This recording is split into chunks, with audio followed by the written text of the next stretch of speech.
Hello everyone, and welcome to another edition of AgriLife Today. I'm Blair Fannin. And I'm Kathleen Phillips. Well, this week we'll see if insects have been affected by the recent cold weather, plus we'll get an update on the Texas Crop and Weather Report. We'll also learn about several meetings taking place over the next few weeks across the Lone Star State. Will the extremely cold weather Texas experienced recently have any effect on insect populations this spring?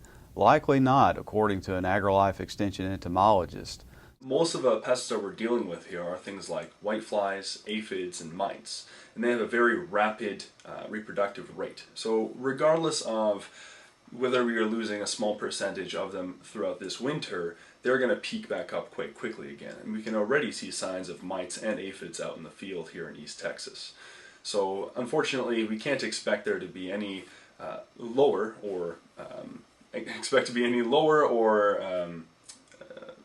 weaker insect populations as a result of this winter. Except for a very few showers across Texas, much of the state remained dry during mid-January, according to the National Weather Service and reports from Texas A&M AgriLife Extension Service personnel. Many AgriLife Extension personnel reported warm and windy weather in conjunction with the dry weather, which further dried out topsoils. For some areas, such as east, central, north, and southeast regions, the dry weather was somewhat welcome for those needing to get back into fields to prepare for spring plantings. For other regions, the dry, windy weather stressed winter forages and also slowed or stopped growth.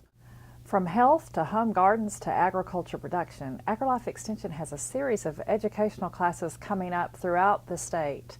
Beginning on January the 27th, there will be a week-long Texas Pecan short course in College Station. It's being called an immersion class for prospective growers, new orchard managers, county agents, and horticulture students. On January the 31st through February the 1st, an Earthkind landscape design school will be held in Georgetown. It will consist of an in-depth classroom program plus a personalized 30-minute landscape design consultation with a landscape professional. Those new to the lower Rio Grande Valley or new to gardening in the area have an opportunity to learn the basics of gardening in South Texas on February the 1st and February the 8th at the North San Juan Community Center in San Juan. New technologies in corn and grain sorghum, plus an overview of farm legislation and marketing options, will be featured during the grain session February the 4th at the Blackland Income Growth Conference in Waco. The annual conference includes multiple sessions on agricultural topics throughout the state on February the 5th.